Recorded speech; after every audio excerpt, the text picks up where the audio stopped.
Os últimos acontecimentos no Congresso Nacional, no Senado e na Câmara dos Deputados pode nos revelar, de fato, uma grande crise e, sobretudo, um grande impasse. As pontes, as mediações para a política tradicional acabaram. Ou pelo menos demonstram que elas agora deixaram de existir. Isso mostra para nós que a política ela perdeu completamente o seu sentido e agora ela serve apenas e tão somente para legitimar uma estrutura jurídica. Nada mais do que isso. O capitalismo ainda necessita de uma ordem jurídica, ou seja, o capitalismo precisa de contratos. Contratos que regulamentam os negócios. Nesse sentido, o que importa fundamentalmente é a constituição de um aparato necessário para garantir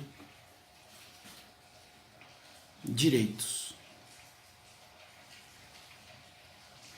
e destruir outros.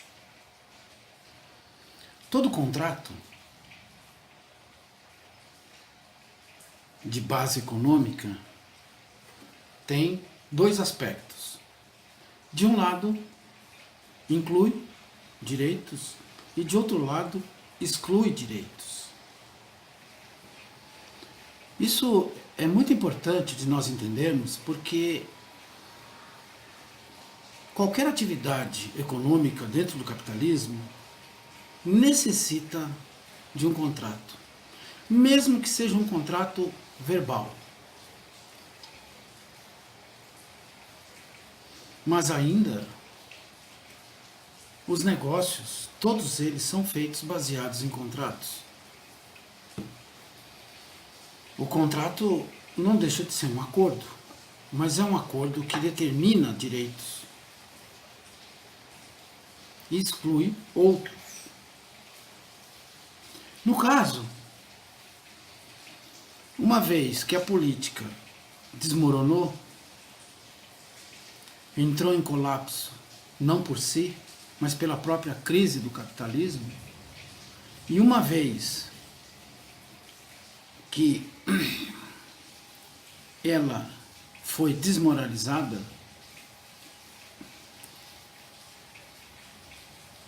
o sistema capitalista e principalmente os seus gestores precisam ainda de uma oficialidade necessária para garantir que os contratos continuem. Agora, não é mais o campo da luta entre forças que, de alguma maneira, se mantinham relativamente, mesmo opostas, com forças equilibradas. Não. No Brasil, isso parece que essa nova legislatura demonstra o contrário.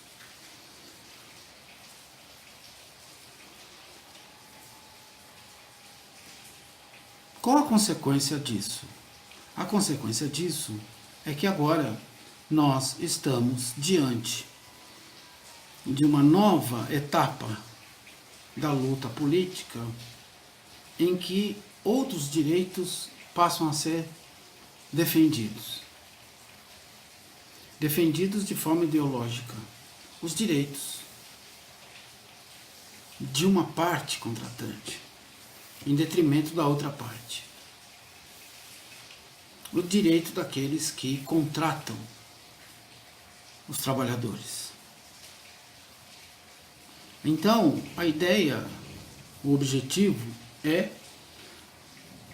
dar todas as garantias, todos os direitos ao mundo capitalista, enquanto nós, trabalhadores, perdemos os direitos que tínhamos. Agora, é importante dizer que a luta pelos direitos, a luta pela resistência, não é? Tem como princípio básico o reconhecimento do próprio sistema. Significa dizer que nós, durante décadas, lutamos por direitos dos trabalhadores sem negar o próprio sistema. Ou, em alguns casos, imaginando que era possível mudar o sistema por dentro das suas próprias leis e dentro do seu próprio jogo. Hoje, isso não parece ser possível, dadas as condições em que nós nos encontramos e o contexto que se apresenta. Politicamente, os trabalhadores perderam poder. Não perderam poder total, perderam parte do poder, mas perderam parte significativa desse poder para poder negociar nas mesas e nos confrontos. Então, essa turma toda que chega com ar moralizante, no fundo, chega com o objetivo claro de garantir os direitos das empresas, dos gestores, dos investidores e dos capitalistas. Isso é muito importante.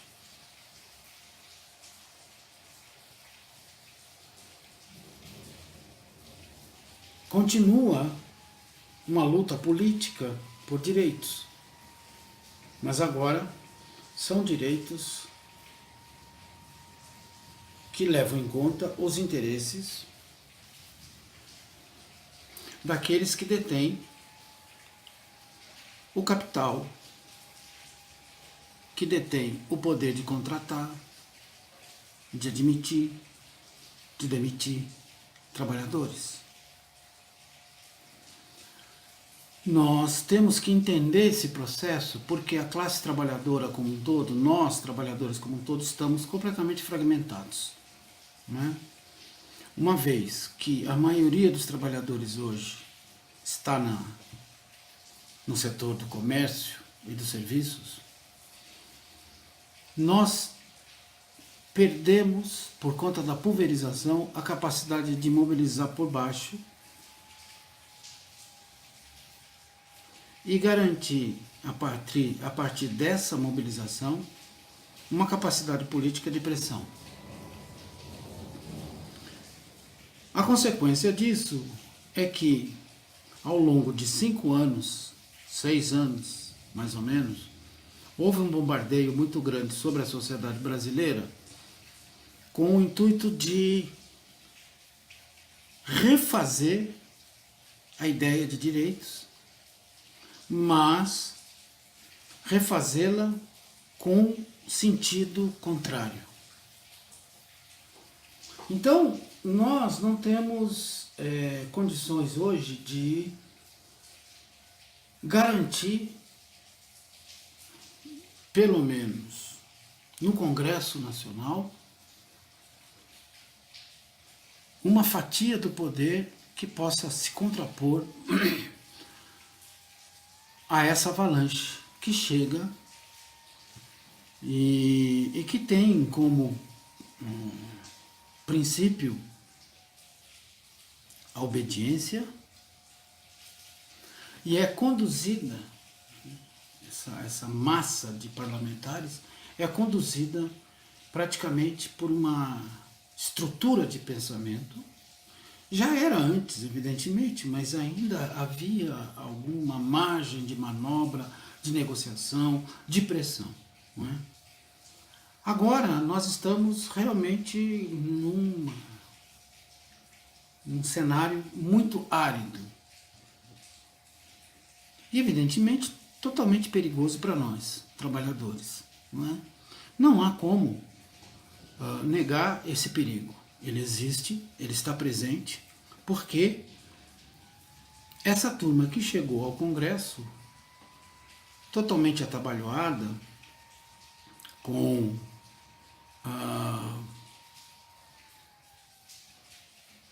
um comportamento moral, moralizante e, ao mesmo tempo, empresarial, vai garantir os direitos aos empresários, aos capitalistas, aos acionistas, aos investidores, às corporações de maneira geral. Então, é importante que nós tenhamos, pelo menos, minimamente, a clareza com relação a esse processo político, que é um processo histórico. A destruição da política tradicional, que já não era lá grande coisa, a gente sabe disso, mas pelo menos ainda havia possibilidade de manobra e de margem. O desmonte disso por meio da desmoralização. A desmoralização se deve, fundamentalmente, ao fato de que a instituição política, a política como um todo, né, desmorona, entra em colapso. Os políticos são todos acusados, mas ao mesmo tempo que são todos acusados, humilhados, desmoralizados, continuam a ser eleitos. Isso é muito interessante. Ou seja, não há, por parte do eleitorado, apenas uma parte, vamos dizer assim, considerável, né, que tem crescido de eleição em eleição, mas apenas uma espécie de omissão política que se revela nos números das eleições. Abstenções, votos brancos, votos nulos. Mas isso ainda não caracteriza uma reação da sociedade do ponto de vista da necessidade de retomar a luta política. Porque a luta política é o campo no qual nós, trabalhadores, temos condições de avançar. Mas não avançar apenas no que diz respeito aos direitos. Esses, os nossos direitos, ou, se nós podemos dizer de outra maneira, né? Aquilo que nos protege ou nos protegia diante da voracidade, né, das empresas e do sistema capitalista, essa proteção parece que está com os dias contados. Então nós temos que ter clareza de que o papel da classe trabalhadora continua o mesmo. Por quê? Porque nós não deixamos de ser trabalhadores. Continuamos trabalhadores, continuamos assalariados e continuamos explorados. É dentro disso que é importante nós termos clareza do nosso papel histórico. Nós vamos ter que refazer muita coisa, inclusive a compreensão do que é ser trabalhador hoje. Mas uma coisa que nós não podemos negar, eu pelo menos não consigo negar, é que hoje há muito menos possibilidade de fazer com que as pessoas e os trabalhadores tenham a compreensão sobre a exploração e o que ela significa. E o ponto inicial para que cada trabalhador compreenda não o seu papel apenas dentro dessa estrutura, mas compreenda como se situar dentro dessa estrutura social, é compreendendo basicamente o que é a exploração e o grau de exploração. Então, a tarefa é árdua, sem dúvida nenhuma. Porque o capitalismo, mesmo destruindo parte dos direitos, não consegue destruir todos, porque se o capitalismo destruir toda a forma de proteção, ele se arrisca a cair numa espécie de escravidão ou em algo pré-capitalista. E eu acho que isso também não deve acontecer, porque isso vai destruir o próprio capitalismo. Independentemente disso, o que importa é que, com emprego, sem emprego, com a possibilidade de continuarmos a ser empregados ou não, continuamos a ser trabalhadores. Para o sistema, continuamos a ser trabalhadores. Desempregados ou não. Ocupados ou não, como o IBGE coloca hoje em dia, né? Então, vamos prestar atenção nisso. Isso seria muito importante, porque não sei se as referências que temos do ponto de vista teórico serão suficientes para a gente dar um salto e poder enfrentar o que está acontecendo e o que está por vir, inclusive do ponto de vista da quarta revolução industrial, que está às nossas portas, não é? Então, é importante a gente ter um pouco de reflexão sobre isso.